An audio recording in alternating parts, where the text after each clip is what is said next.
कहानी की शुरुआत होती है हांगकांग के एक बिजी पोर्ट से, जहां क्रेनें धड़ाधड़ कंटेनर पर शिप लोड कर रही थी। इसी कंटेनर में से एक कंटेनर में पैसों के ढेर के साथ बंद था एक इवान नाम का एक बंदा। सिक्योरिटी चेक खत्म होते ही इवान उस कंटेनर से बाहर निकल आया। असल में ये कंटेनर स्पेन से हांगकांग शिप किया गया था, पूरे $2.5 मिलियन के साथ। नोटों की गिनती होते ही इवान को उसके कुरियर का कमीशन मिलने वाला था, जो था 3%, यानी कि पूरे 80 करोड़। अब थोड़ा पीछे चलते हैं। कुछ साल पहले इवान को एक बड़े होटल के सामने देखा गया था, जब वो अपने पिता को अपना हीरो मानता था।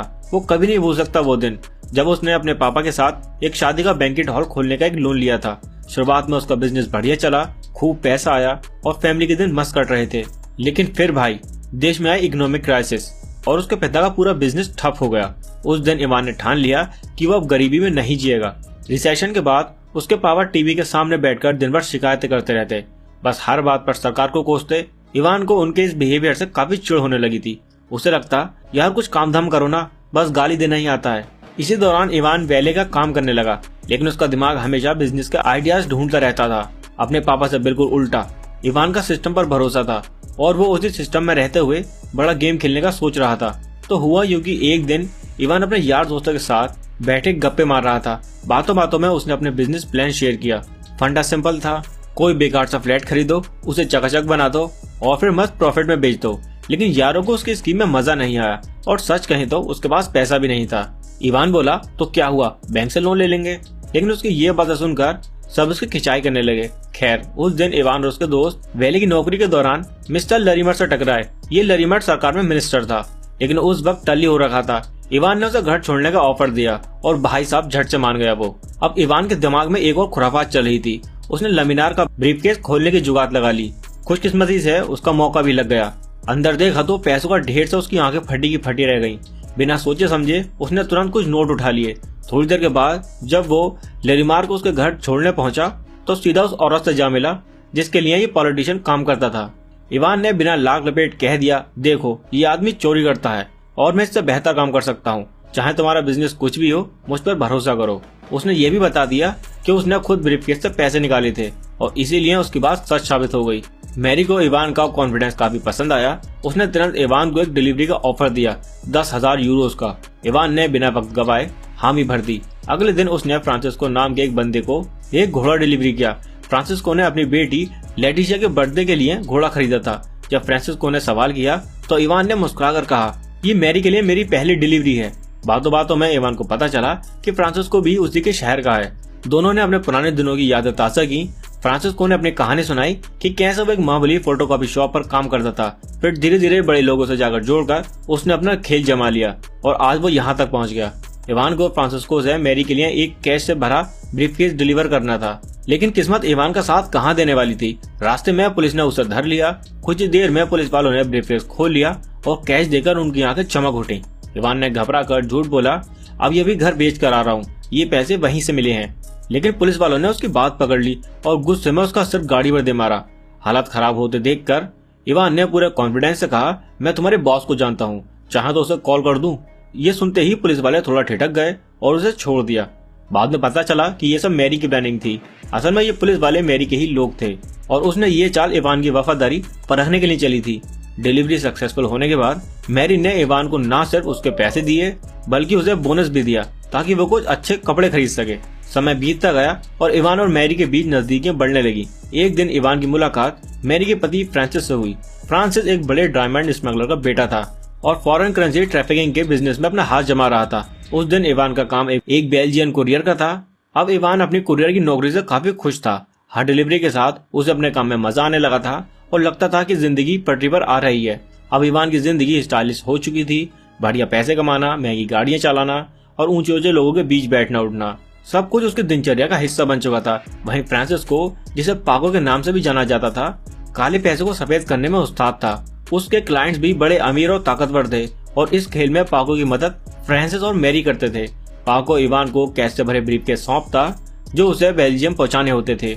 एक दिन इवान की लेटिशिया से बात चल रही थी, तभी पाको ने उन्हें देख लिया। पाको को ये बिल्कुल पसंद नहीं आया। उसने इवान को साफ साफ हिदायत दी, लेटिशिया से दूर रहो। इवान ने बस सिर हिला दिया, लेकिन मन ही मन वो खफा हो गया। कुछ दिनों बाद इवान मैरी से एक रेस्टोरेंट में मिला। वहाँ मैरी ने बताया कि बेल्जियम अब सुरक्षित नहीं रहा, हालात खराब हो चुकी है। इसीलिए उन्होंने जेनेवा में एक पार्टनर ढूंढ लिया है। बातचीत के दौरान उसकी नजर एक अजीब से कपल पर पड़ी। इवान ने मजाक में कह दिया, ये फुद्दू कैसे इतनी हसीन लड़की पटा ले गया। इस पर मैरी ने मुस्कुराते हुए जवाब दिया, इसके ब्रीफकेस में जो है उससे कुछ भी मुमकिन है। इवान को ये गलत समझ में आने लगा था, लेकिन उसकी दिलचस्पी अभी और सीखने में थी। इसके बाद वो एक हाई राइज बिल्डिंग में पहुंचा, जहां उसकी मुलाकात मिस्टर स्टूल से हुई। स्टूल मैरी का बिजनेस पार्टनर था और काले पैसे को सफेद करने का जबरदस्त सिस्टम बना चुका था। उसके काम का तरीका प्रोफेशनल था और वो इसके लिए 3% कमीशन लेता था। बाद में अपनी माँ से फोन पर बात करते हुए इवान ने टीवी पर उस आदमी को देखा जिसे उसने रेस्टोरेंट में उसकी खूबसूरत गर्लफ्रेंड के साथ देखा था, लेकिन इस बार टीवी पर उसकी पत्नी भी दिख रही थी। इवान को तुरंत समझ में आ गया कि उस रेस्टोरेंट वाली लड़की से उसका अफेयर चल रहा है। इवान के लिए ये दुनिया और उसके किरदार अब और भी दिलचस्प हो चुके थे। उसने खुद से कहा, इस खेल में टिके रहना है तो होशियारी से चलना होगा। अब कहानी में असली खेल शुरू हुआ। इवान ने शांति से प्लान बनाया और लुइस के कमरे में कैमरा फिट करने का इंतजाम किया। इसके लिए उसने एक क्लीनर को कुछ पैसे देकर अपने साथ मिला लिया। लेकिन किस्मत का खेल देखो, रेस्टोरेंट के सिक्योरिटी ऑफिसर यानिक ने इवान को रंगे हाथों पकड़ लिया। इवान का दिल धक धक करने लगा, पर यानिक खुद भी एक नंबर का खिलाड़ी निकला। उसने कहा, भाई मुझे भी अपने प्रॉफिट का हिस्सा चाहिए। यानिक ने खुद आगे बढ़कर कैमरा इंस्टॉल किया। थोड़ी देर में जो फुटेज उनके हाथ लगा वो लुइस को ब्लैकमेल करने के लिए काफी था।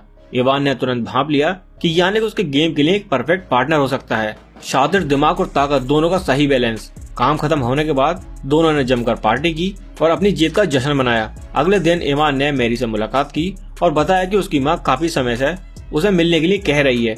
मैरी जो रिश्तों को बहुत अहमियत देती थी, फौरन बोली, कोई टेंशन मत ले, जितने दिन की छुट्टी चाहिए ले ले, फैमिली सबसे जरूरी होती है। साथ ही उसने इवान को एक ब्रांडेड घड़ी तोहफे में दी और कहा, एक इंसान की घड़ी और जूते उसकी पर्सनैलिटी के बारे में सब कुछ बताते हैं।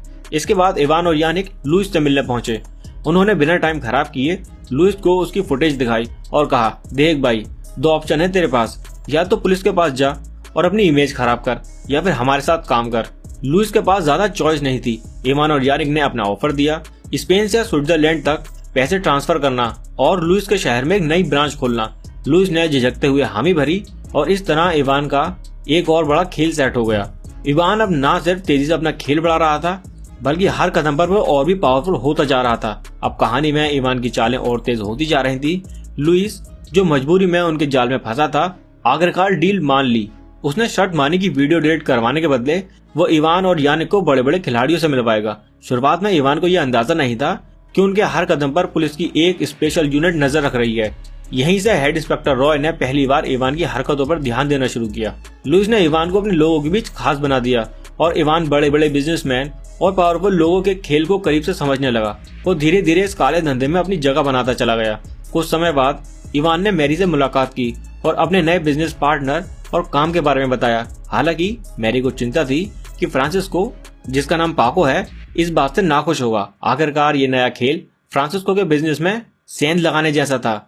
अगर इवान और यानिक ने काले पैसों को साफ करना शुरू कर दिया तो फ्रांसिस्को की इनकम पर असर पड़ता। लेकिन इवान ने अपना आत्मविश्वास दिखाते हुए कहा, धंधा बड़ा है, इसमें सबके लिए पैसा है और मैं पाको के क्लाइंट नहीं छीनूंगा, ये मेरा वादा है। मैरी इवान की बातें सुनकर थोड़ी शांत हुई, लेकिन उसे पता था कि पाको इस धंधे में किसी भी तरह का कंपटीशन बर्दाश्त नहीं कर सकता। रात को इवान ने मैरी से रुकने की गुजारिश की, लेकिन उसने कहा कि वो क्रिसमस अपने परिवार के साथ ही मनाएगी। इवान भी अपने परिवार से मिलने मैड्रिड पहुंचा। वो ढेर सारे गिफ्ट लेकर आया था, खासकर अपनी माँ और बहन के लिए।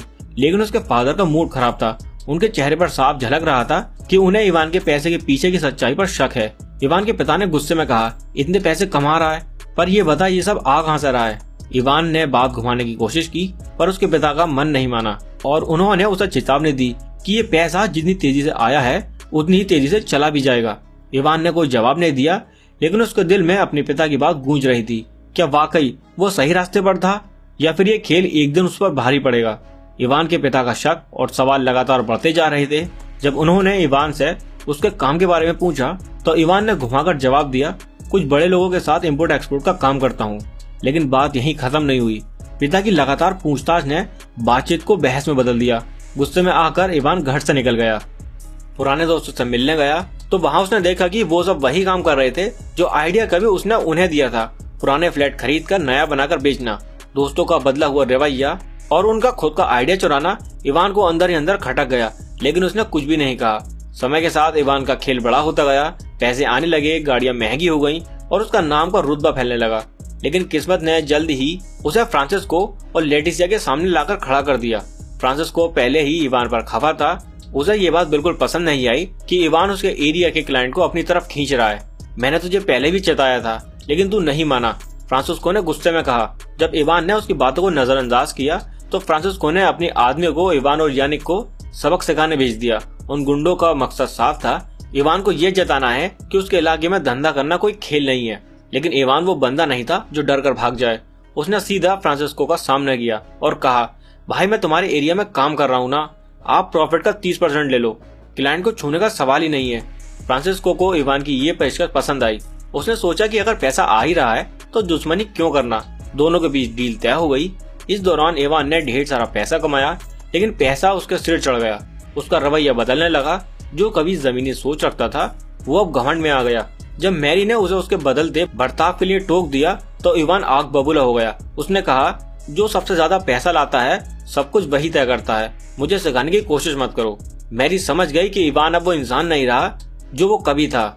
उसका गुरूर और पैसे का लालच उसे खतरनाक राह पर ले जा रहा था। मैरी ने इवान से कहा, तुझे मानना पड़ेगा, तूने बड़ा नाम कमाया है।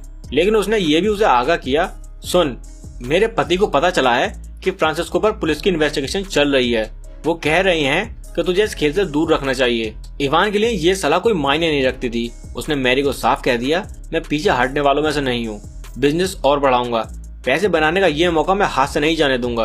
कुछ दिन के बाद एक पार्टी के बाहर खड़े पुलिस वालों पर इवान की नजर पड़ी। वो सीधा उनके पास गया और बोला, अपने बॉस के पास ले चलो, मुझे उनसे बात करनी है।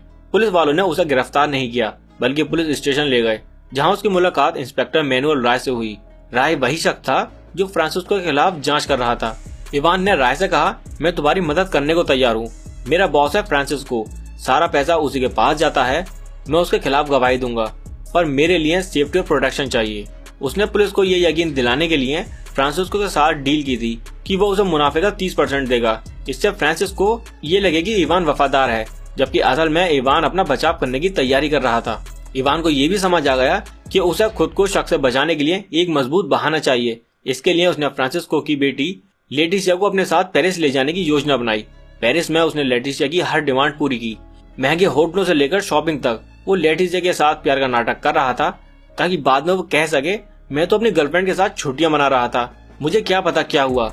लेटिसिया को इस बात का जरा सा भी एहसास नहीं था कि इवान उसे सिर्फ अपने फायदे के लिए इस्तेमाल कर रहा है। लेकिन जब कुछ दिनों के बाद उसने टीवी पर अपने पिता फ्रांसिस्को को गिरफ्तार होने की खबर देखी तो उसका दिल टूट गया। मुझे वापस मैड्रिड जाना है, लेटिसिया ने रोते हुए कहा। इवान ने उसे सांत्वना दी और पेरिस से वापस जाने का बंदोबस्त किया, लेकिन अंदर ही अंदर वो अपनी अगली चाल के बारे में सोच रहा था। इवान ने मैरी से मुलाकात की और सीधे अपने नए प्लान के बारे में बात की। उसने कहा, याओ मिंग के साथ डील करना फायदे का सौदा हो सकता है। वो लोगों का काला पैसा चाइना तक पहुंचाता है, लेकिन उसकी पुरानी तकनीक अक्सर उसे मुसीबत में डाल देती हैं। हमें उसे एक नए तरीके से काम करने का ऑफर देना चाहिए। मैरी ने गहरी सांस लेते हुए कहा, स्विट्जरलैंड अब उतना आसान नहीं रहा, पैसे वहां ले जाना या निकालना दोनों मुश्किल हो गया है, और ऊपर से क्लाइंट्स कैश में पैसे मांगते हैं, ये जोखिम भरा है। इवान मुस्कुराया और बोला, मुझे इसका हल मिल गया है, हमें सिर्फ सही समय और सही प्लानिंग की जरूरत है। क्या है तेरा सोल्यूशन? मैरी ने पूछा। इवान ने समझाया कि उनका पैसा डिजिटल करेंसी में बदलकर उसे सीमाओं के पार ले जाना बेहद आसान है। क्रिप्टो करेंसी का जमाना है, ये न केवल सुरक्षित है बल्कि ट्रेस करना भी मुश्किल है। अगर हम इसे सही तरीके से अंजाम दें तो ये हमारा नया बिजनेस मॉडल बन सकता है। मैरी को इस आइडिया में कुछ दम नजर आया, लेकिन उसने उसे चेताया, सुन, ये जितना आसान लगता है ना, उतना आसान है नहीं। डिजिटल करेंसी के मामले में सरकार अब सख्त हो गई है, अगर एक भी गलती हुई तो सब कुछ खत्म हो सकता है। इवान ने विश्वास के साथ कहा, जोखिम तो हर काम में होता है, लेकिन अगर ये सफल हुआ तो हम उस लेवल पर पहुंच जाएंगे जिसकी किसी ने कल्पना भी नहीं की। मुझे याओ मिंग से बात करनी होगी। मैरी ने कहा, तुम्हें याओ से डील करने के लिए लुई का सपोर्ट चाहिए होगा, उसके बिना ये सब मुमकिन नहीं होगा। इवान ने सिर हिलाते हुए कहा, लुई को मैं मना लूंगा, उसे हमेशा फायदा चाहिए और मेरा प्लान उसे जरूर पसंद आएगा। इसके बाद इवान ने लुई से मुलाकात की और उसे अपने आइडिया के बारे में बताया। लुई ने इसे सुनते ही कहा, तुम्हारा प्लान अच्छा है, लेकिन याओ मिंग जैसा पुराना खिलाड़ी इतनी जल्दी नहीं मानेगा, उसे यकीन दिलाने के लिए कुछ बड़ा करना होगा। इवान ने कहा, तुम बस मुझे उससे मिलवा दो, बाकी काम मैं संभाल लूंगा। लुई ने आखिरकार मिंग से मुलाकात का बंदोबस्त किया। इवान अब सबसे बड़े और खतरनाक प्लान की ओर बढ़ रहा था। उसने अपने दिमाग में ये तय कर लिया था कि अगर ये काम सफल हुआ तो वो अपराध की दुनिया में सबसे ऊंचे पैदान पर होगा। इवान और मैरी की स्थिति अब बहुत ही मुश्किल हो गई थी।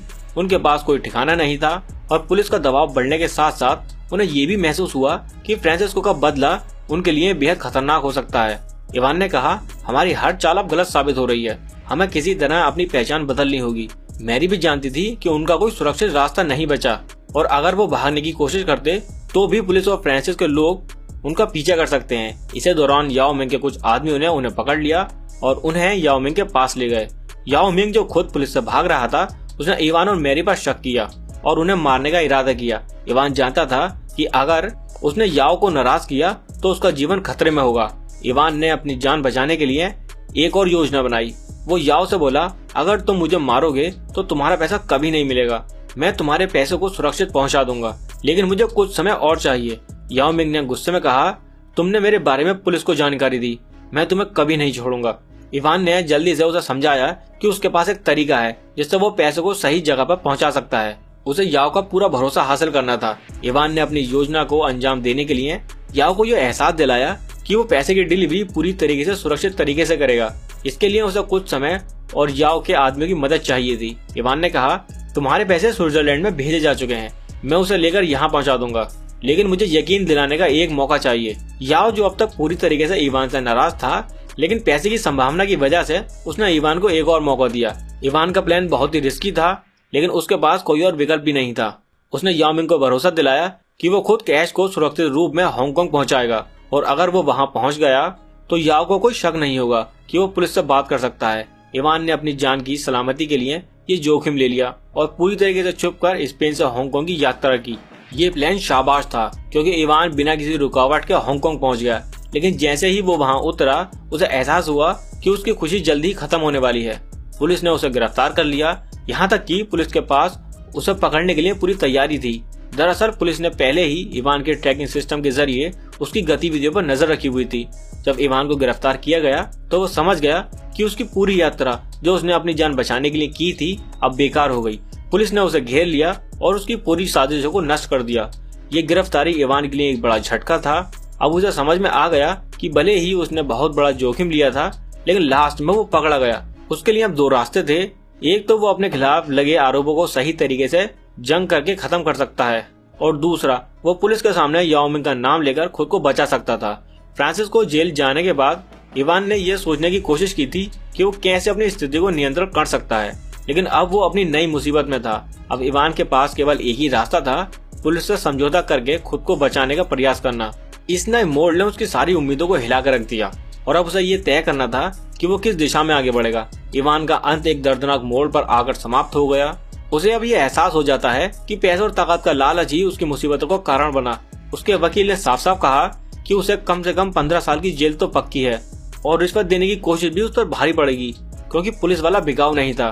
फिर उसे ये भी पता चलता है कि मैरी ने अपनी जान बचाने के लिए पुलिस को उसके बारे में जानकारी दी थी और अगर वो उसकी जगह होती तो शायद वही करती। इवान के लिए ये सब एक बहुत कड़वा सच था। उसके पिता की बातें अब उसे सही लगने लगी थी और उसने इस पूरी घटना से यही सीखा कि पैसों का पीछा करने से इंसान अपनी इंसानियत को खो देता है। याओ मिंग की गिरफ्तारी भी हो जाती है और इवान को जेल जाने के लिए मजबूर होना पड़ता है। अंत में इवान को समझ में आता है कि पैसों का लालच और सत्ता की भूख इंसान को कितना गिरा सकती है। वो अपने किए पर अफसोस करता है और अंत में एक इंटरव्यू में ये स्वीकार करता है कि पैसे वास्तव में लोगों के सिर चढ़ जाते हैं और उसी ने उसे भी भ्रष्ट कर दिया था। तो बस दोस्तों, वीडियो में इतना ही था। उम्मीद है आपको वीडियो पसंद आई होगी। अगर वीडियो पसंद आती है तो वीडियो को लाइक कर दो, चैनल को सब्सक्राइब कर लो और मिलते हैं आपसे एक और नई वीडियो में।